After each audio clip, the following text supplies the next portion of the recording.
Okay, mayong mudto na usab kanatong tanan Luzon, Visayas, Mindanao.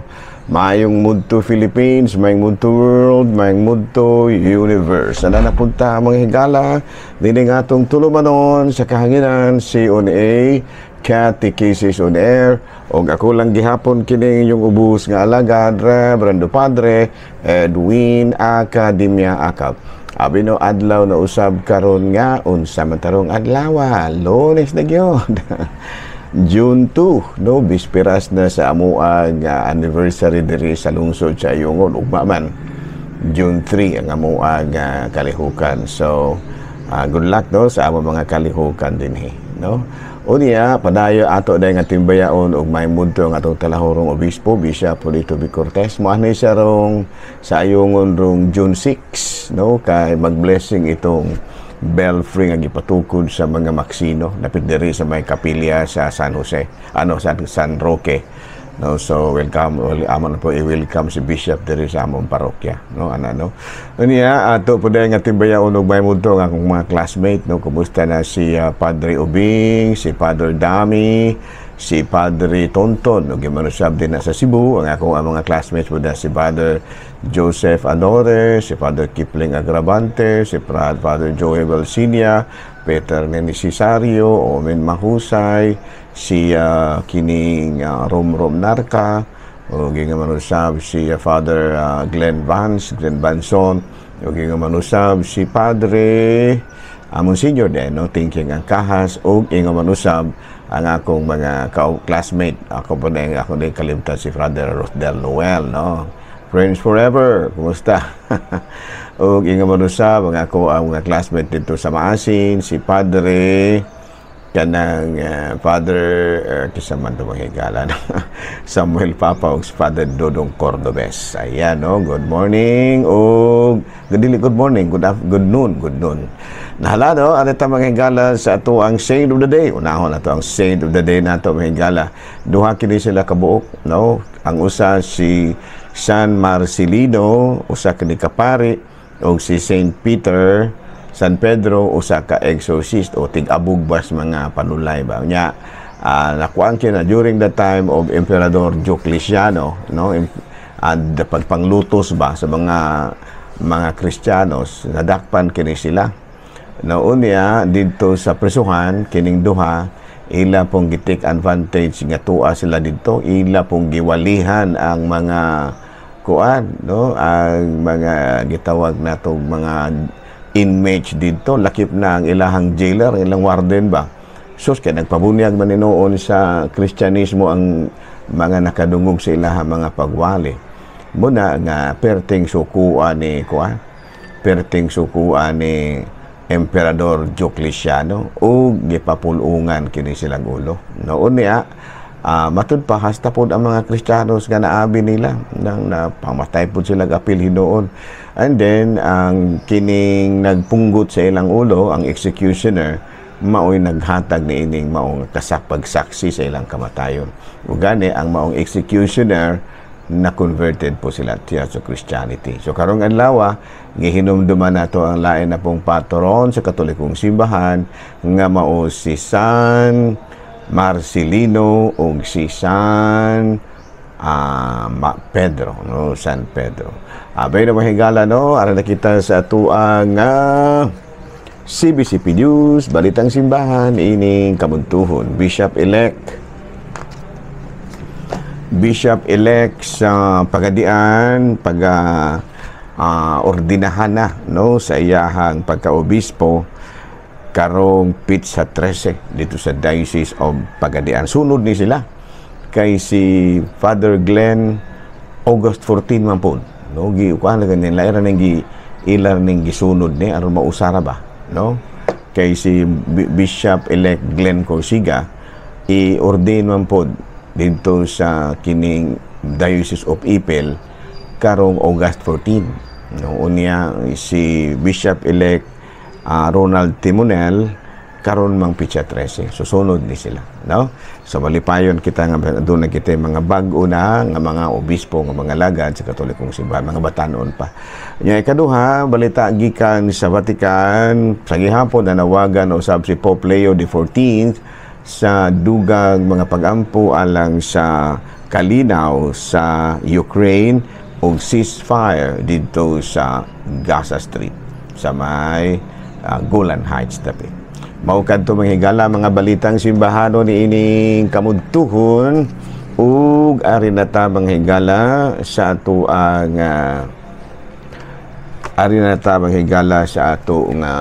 katikisem. Atong katikisem manghigala pader. Sa ganito. Unsa ganito ning mga sacramentals, Father? Sacramentals. Of course, atong i-explain unya ning sacramentals, ha? Unsa man ning mga sacramentals.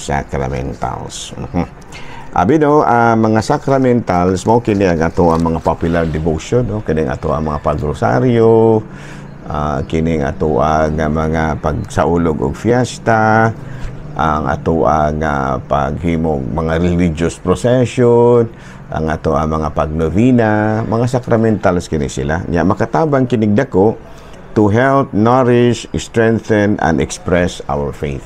Na makatabang ni siya dako gani, makatabang ni mga sacramentals nga lead us into the reception of the Holy Eucharist. Pagdawat nato sa mga sakramento. Importante kay ni mga sacramentals kay mao man kini ang matud pa. Ang sacramentals are Christian rites which are recognized as being particularly important and significant. So makapangutan na kita nga no man nga may unsa man gyud rason nga importante man kay nato og makinahang kinahanglanon kay nato kini, no? Tungod kay kini manggong mga sacramentals kini pagrosaryo, pagnovena, pagsaulog og fiesta, pagdebosyon sa mga santo, ug daghan pang uban, makatabang kini kanato aron mapalambo ug mapaligon ug mapadayag nato ang atong pagtuo. Kay importante ba kay ang atong pagtuo nga atong ipadayag. Kay kung atong basahon sa Santiago kapitulo 2 bersikulo 26, sama sa lawas nga walay espiritu patay. Maupod ang sama sa lawas nga walay espiritu patay na. Maupod ang atong pagtuo nga walay buhat, no? Wala po kapuslanan. Sumuna nga ang atong pagtuo gipadayag nato sa nagkalain-laing paagi, pinaagi sa mga sacramentals. Of course, good deeds, mga buhat sa kaluoy, no? Pero apil na ni ana kay buhat maghihapon ning mga sacramental, mag-rosaryo, mag-procession, ug daghan pang uban. Nana, no? So ingon ni ana ka-importante ang mga sakramento, no? Kung atong tan-awon sa kining kabahin sa mga religious procession, of course, dako kay gikatabang kini mga religious procession po nato, no? Gani, no, ang usa sa mga matud palagi kikiningong matud palagi kining mga pagtulunan sa mga sacramentals sama sa mga religious procession, dako kay kining ikatabang kanato, no? Sama pananglit sa atong mabasa sa Hebreo kapitulo 11 bersikulo 6. Walay makapahimuot sa Dios kung dili pinaagi sa pagtuo. Kaya ang muduol sa Dios kinahanglan gyud nga mutuo nga adunay Dios o gantihan niya ang nangita kaniya. Sa ato pa makaingon kita nga kini mga sacramentals tungod kay ato manggong gipadayag ang atong pagtuo niini, dako kay kining ikatabang. Ug gani kung atong tan-awang panalitan sample mga higala, no? Kining kabahin sa ato ang pagpahigayon nato sa ato mga religious procession. Klaro kaayo sa matud pa ikaduhang basahon ni Samuel kapitulo 6 bersikulo 3 sa 15. Na panalitan na sample kining religious procession, kini mga procession ta ba? Kung ito basahon sa Biblia, sa ikaduhang basahon ni Samuel, kapitulo 6, versikulo 3, hangtod sa 15, sa dihang nakalakaw ng unom kalakang ang nagdala sa sudlanan, sa kasabutan sa Ginoo, gihalad ni David ang usa ka turo ug usa ka nating baka ug natambok. ug misayaw si David taman sa ginhawa at ubangan sa Ginoo. Natapos si David ug nagtapis si David og panapton nga lino busa gidala ni David og sa mga Israelita ang sundanan sa kasabutan sa Ginoo, inubanan sa mga singgit ug dungog sa ug tingog sa trompeta. Kaso katong gihimo ni David mo kati usa sample sa mga sacramentals nga na-express ba nakatabang kang Haring David pagpadayag sa iyang pagtuo. Buti sample sa usa ka sacramentals, no? O pananglitan unsa pa man kining kabahin sa ato ang pagpanguros, no? Kining kabahin sa atong pagpanguros dako po kay kining kalambigitan sa atong pagtuo. Ngano man kinigong pagpanguros mao man kini ang atong pagpadayag, no, sa atong dakong pagtuo sa Ginoo sa unsa mang paagi, no? Pinaagi sa atong pagpanguros, napakita nato ang nakalain-lain, na-express nato ang nakalain-laing pagtulunan sama pananglit.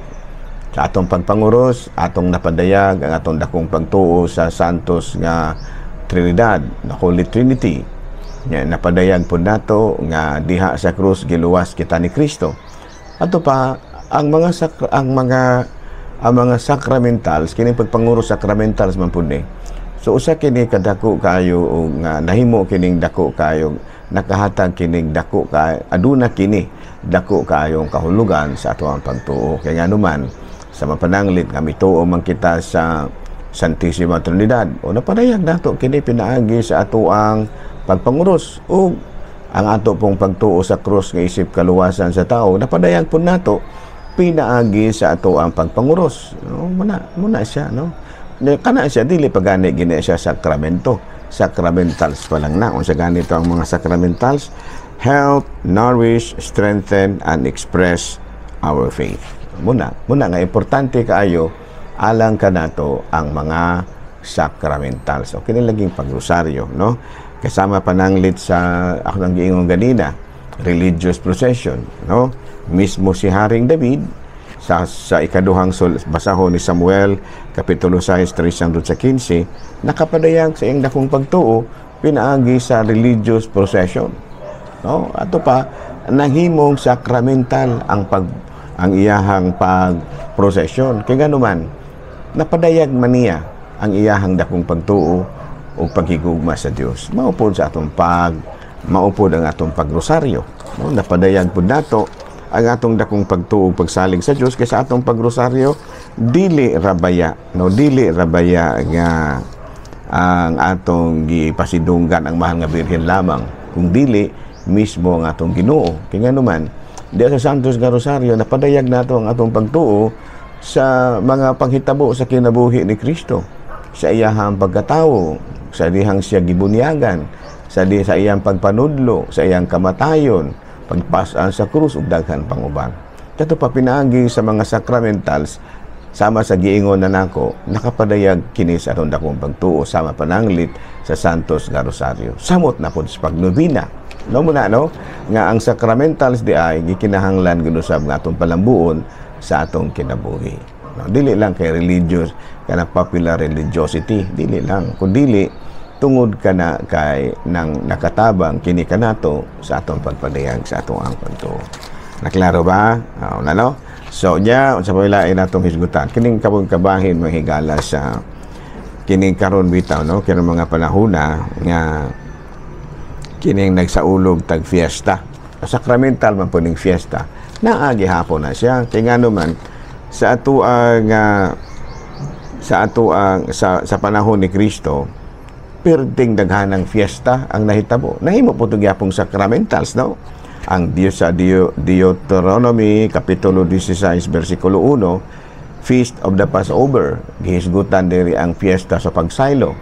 Unya sa Deuteronomy, Kapitulo 16, versikulo 13, napadayag po nga gihisgutan po diri ang fiesta sa tabernakulo.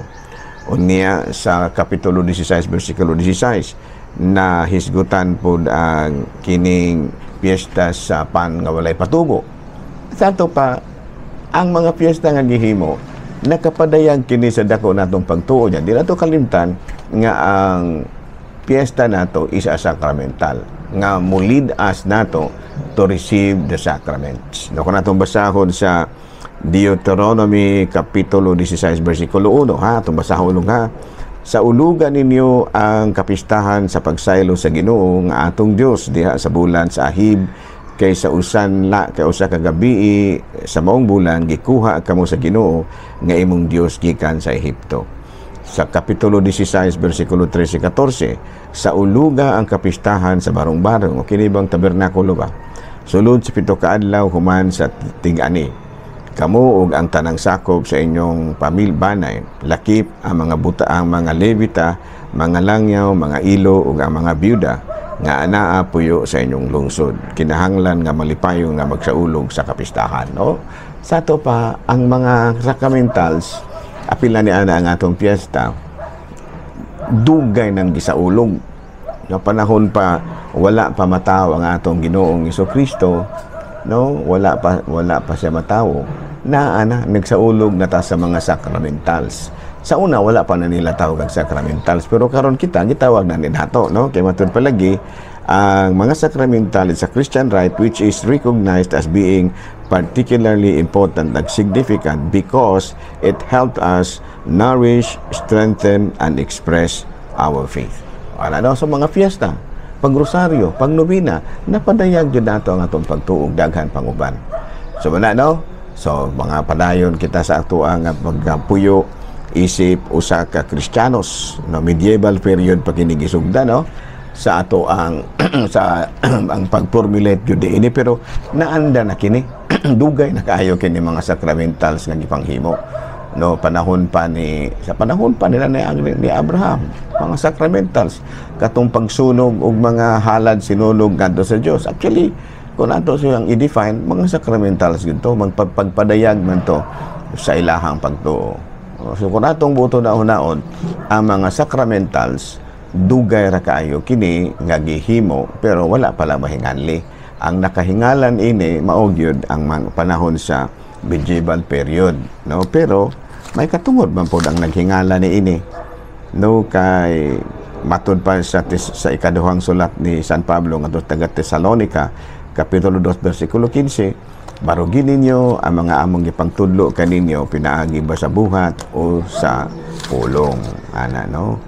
Kaya matud palagi kung atong tanawon sa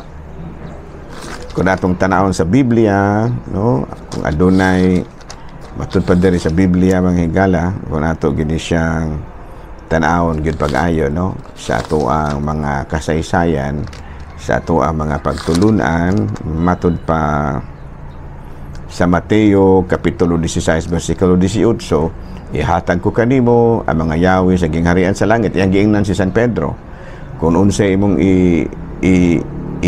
idili dinhi sa yuta, idili usab dito sa langit. Kung unsay imong itugot dinhi sa yuta, itugot usab dito sa langit. So ingon-ingon dahil ni ana nga atong pagtuo, no? Sa ito pa mga sacramentals, dugay ra ni kaayong gisugdan, wala pa na hinoon mahinganli, no? Pero okay, on lagi ang sacramental is nakatabang ka nato sa pagpadayag sa atong pagtuo o pagsalig sa Dios. Okay? Pero din na lang una kita kutob, ha. Ako lang gihapon kini yung ubos nga alagad, Reverendo Padre Edwin Academia Cab, manamilit na usab kaninyo o manalangin ka nato ang Dios mo kagang tanan, Amahan, Anak, Espiritu Santo. Good noon, Pilipinas.